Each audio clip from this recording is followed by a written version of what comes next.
Hello, my name is Tamara Augustin, and I'm going to be discussing week one journal in my health and wellness class. We have a couple of questions that we have to go over, and the first question is, what are the 7 dimensions of health and wellness? The first one that I'm going to talk about is physical, basically meaning your body being healthy enough to perform day to day tasks. A healthy body is also freeing your body of any drugs or alcohol.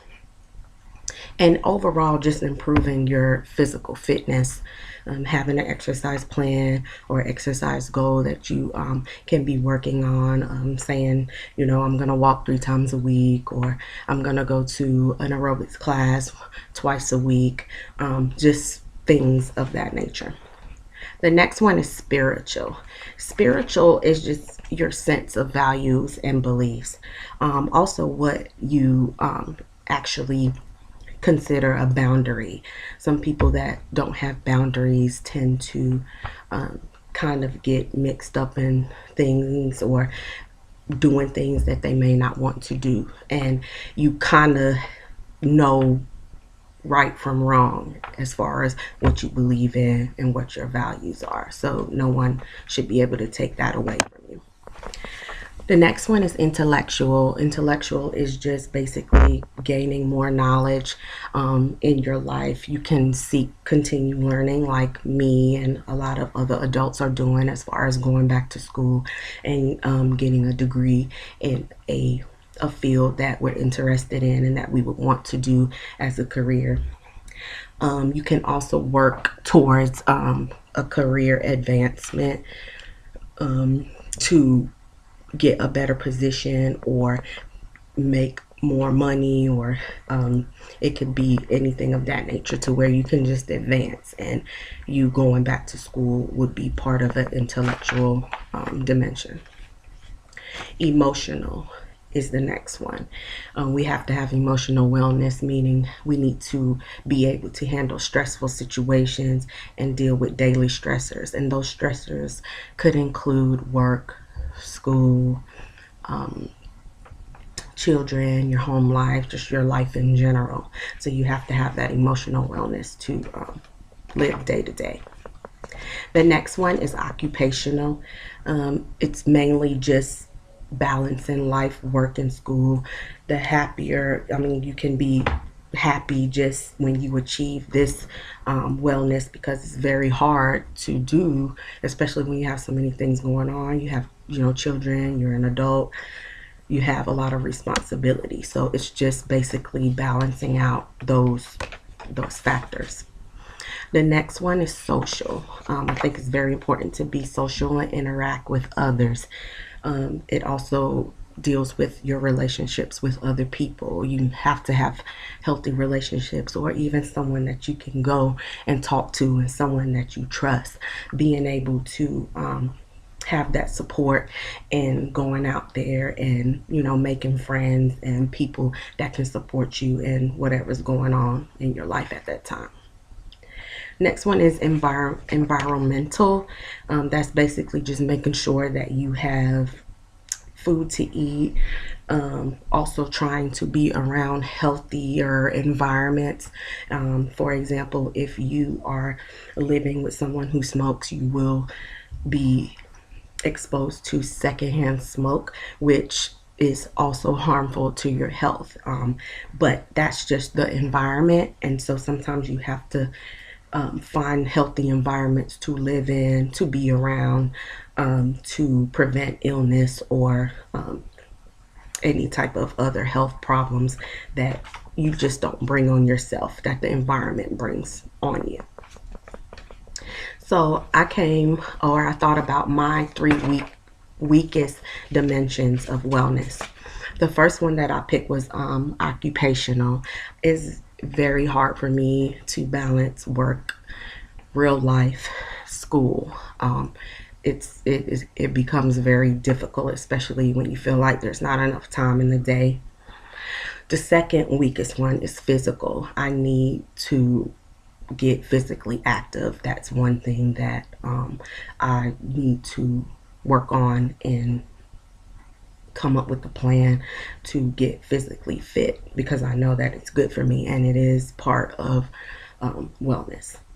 The third one is emotional. Sometimes it's very hard for me to handle certain stressors, especially when it has anything to do with my children or like school. If I have to have a certain assignment in by a certain time, and it just builds up a lot of anxiety, and probably take the anxiety takes probably more of my time than anything else. So I believe the lifestyle factors that lead to these weaknesses is I don't have enough time. I feel like there's not enough time, or it's because I'm not using my time wisely.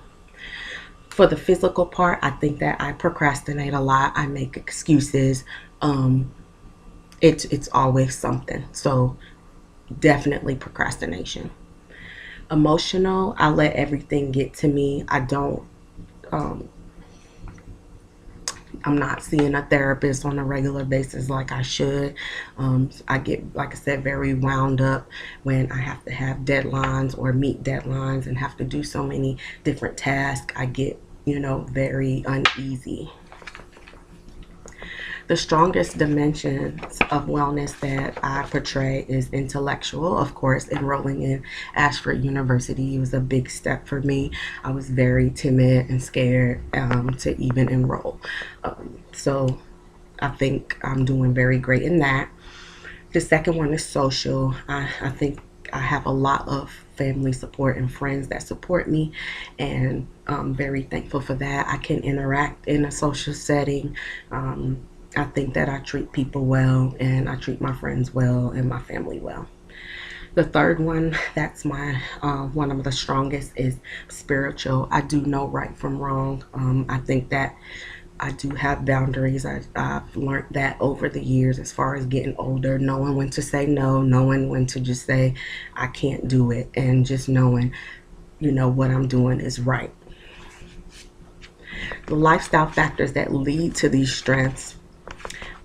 For the intellectual part, I have a lot of support from my family, my coworkers, even the physicians I work with. They're like, you need to keep it going. Like you're smart. You can do it. Socially, I'm trying to overcome, or I am overcoming the anxiety because, like I said, I do treat people well. I do treat people as I would want to be treated. So it just all runs well together. And as far as the spiritual, I'm learning myself more as I'm getting older. I don't really care about things I used to care about. I don't really care about what people think. And if I feel like something is right, it's right. If it's wrong in my eyes. And that's just the way it is. I have learned that health and wellness is very, very important in our lives. And I really didn't think about how it could be all connected. Like if one is off, it'll make everything else kind of unbalanced. If we ignore one dimension of wellness, we may affect another. It kind of reminds me of when I was in my anatomy class before this class. If something's going on with the cardiovascular system, most likely the respiratory system is also gonna, dysfunction.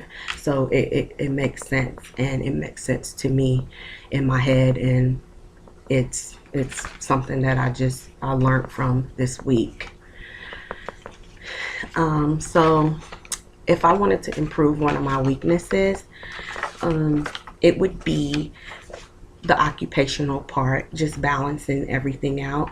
I think I should write down a schedule. I should make time for certain things and stick to it. Make a schedule out. I need to turn off my phone for for one. That's a big distraction, and of course avoid stimuli that may disturb me from going off task. Turning off music, turning off TVs, again, my phone, and things of that nature. So I really enjoyed this week, and I'm looking forward to our next journal, and hope you have a great night. Thank you.